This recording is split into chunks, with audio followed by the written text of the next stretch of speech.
ಓಂ ಶ್ರೀ ಗುರುಭ್ಯೋ ನಮಃ. ಶ್ರೀಮದ್ಭಗವದ್ಗೀತಾ 4ನೇ ಅಧ್ಯಾಯ 14ನೆಯ ಶ್ಲೋಕ. ನಮಾಂ ಕರ್ಮಾಣಿ ಲಿಂಪಂತಿ ನಮೇ ಕರ್ಮ ಫಲೆ ಸ್ಪೃಹ ಇತಿ ಮಾಂ ಯೋ ವಿಜಾನಾತಿ ಕರ್ಮವಿರ್ನ ಸಬಧ್ಯತೆ. Since I have no craving for the fruit of actions do not tempt me.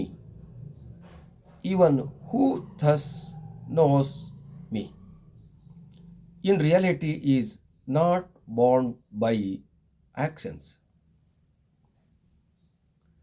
ನೋಡು ಅರ್ಜುನ, ನಾನು ಯಾವ ಕರ್ಮಗಳಿಗೂ ಅಂಟಿದವನಲ್ಲ. ನನಗೆ ಯಾವ ಕರ್ಮಗಳು ಅಂಟುವುದಿಲ್ಲ. ನಾನು ಯಾವ ಆಸೆಗಳನ್ನು ಹೊಂದಿಲ್ಲ. ನಾನು ಯಾವ ದುಃಖದಾಯಕವಾಗಿ ಆಗಲಿ ಸುಖದಾಯಕವಾಗಿ ಆಗಲಿ ದ್ವಂದ್ವಗಳಿಗೆ ಒಳಗಾಗಿಲ್ಲ. ಯಾವುದರ ಫಲಗಳು ಕೂಡ ನನಗೆ ಅವಶ್ಯಕತೆ ಇಲ್ಲ. ನಾನು ನನ್ನ ಕರ್ತವ್ಯ ದೃಷ್ಟಿಯಿಂದ ಕರ್ಮಗಳನ್ನು ಮಾಡುತ್ತಿದ್ದೇನೆ. ನನ್ನ ಕರ್ತವ್ಯ ದೃಷ್ಟಿಯಿಂದ ನಾನು ನನ್ನ ಕೆಲಸವನ್ನು ಮಾಡ್ತಾ ಇದ್ದೇನೆ. ನನಗೆ ಯಾವುದನ್ನು ಪಡೆಯುವ ಯಾವುದನ್ನು ಬಿಡುವ ಅವಶ್ಯಕತೆ ಇಲ್ಲ ಅನ್ನುವಂಥ ವ್ಯವಸ್ಥೆಯಲ್ಲಿ ಯಾರು ಕರ್ತವ್ಯ ಕರ್ಮಗಳನ್ನು ಮಾಡುತ್ತಾರೆಯೋ, ಯಾರು ನಿತ್ಯ ನಿರಂತರ ಈ ಒಂದು ತಮ್ಮ ಕರ್ತವ್ಯ ಅನ್ನುವಂಥದ್ದನ್ನು ಪರಿಪಾಲಿಸುತ್ತಾ ಬರುತ್ತಾರೆಯೋ ಅವರಿಗೆ ಖಂಡಿತವಾಗಿಯೂ ಕೂಡ ಏನಾಗಿದೆ ಅಂತಂದರೆ, ಕರ್ಮಗಳ ಫಲವಾಗಲಿ ಕರ್ಮಗಳ ಸಂಬಂಧವಾಗಲಿ ಇರೋದಿಲ್ಲ. ಹೀಗೆ ಯಾರು ಮುಮುಕ್ಷುಗಳಾಗಿರ್ತಕ್ಕಂಥವ್ರು ತಿಳ್ಕೊಳ್ತಾರೋ ಅವರಿಗೆ ಖಂಡಿತವಾಗಿಯೂ ಕೂಡ ಯಾವ ದುಃಖಗಳಾಗಲಿ ಯಾವ ನಷ್ಟಗಳಾಗಲಿ ಯಾವ ಇನ್ನೂ ಇತರೆಯಾಗಿರ್ತಕ್ಕಂಥ ದೋಷಗಳು ಸಂಬಂಧಪಡುವುದಿಲ್ಲ.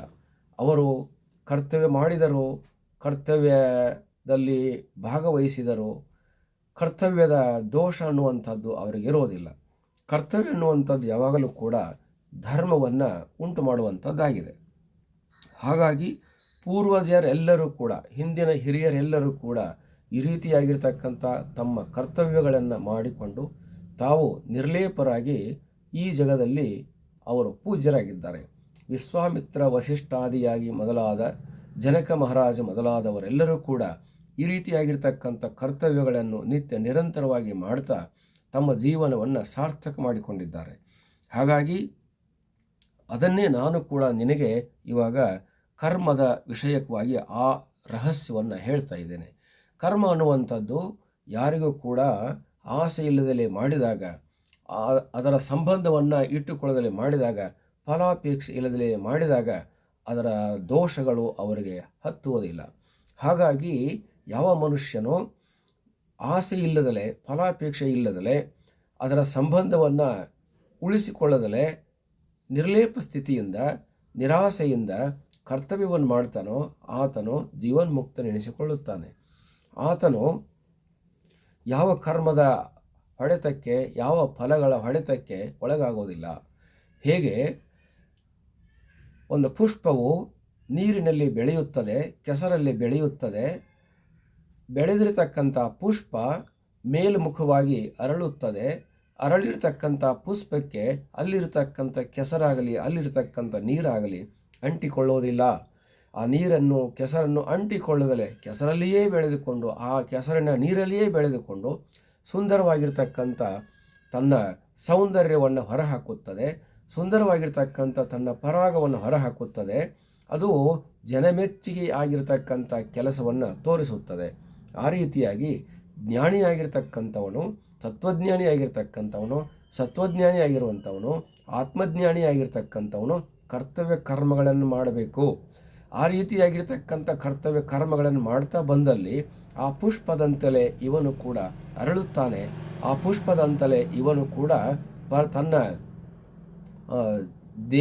ದೇಣಿಗೆಯಾಗಿರ್ತಕ್ಕಂಥ ತನ್ನ ಕೊಡುಗೆಯಾಗಿರ್ತಕ್ಕಂಥದ್ದನ್ನು ಈ ಜಗತ್ತಿಗೆ ನೀಡುತ್ತಾನೆ. ಆತನು ಕೂಡ ಜಗತ್ಪೂಜ್ಯನಾಗುತ್ತಾನೆ. ಆದ್ದರಿಂದ ಕರ್ಮ ಅನ್ನುವಂಥದ್ದು ಮನುಷ್ಯನಿಗೆ ಆಸೆಯಿಂದ ಮಾಡಿದಾಗ ಅದರ ದೋಷ ಅಂಟಿಕೊಳ್ಳುತ್ತದಲೇ ಅಲ್ಲದಲೇ ಆತನು ಅದರ ಫಲಾಪೇಕ್ಷೆಯಿಲ್ಲದೆ ಮಾಡಿದಾಗ ಆತನಿಗೆ ಆ ಕರ್ಮ ಫಲವು ಅಂಟುವುದಿಲ್ಲ. ಆತನು ಪುಷ್ಪದಂತೆ ಸೌಂದರ್ಯದಿಂದ ಮಿಂಚುತ್ತಾನೆ ಅನ್ನುವಂಥ ಅಭಿಪ್ರಾಯವನ್ನು ಭಗವಂತ ಇಲ್ಲಿ ಹೇಳಿದ್ದಾನೆ. ಹರಿ ಓಂ ತತ್ಸತ್.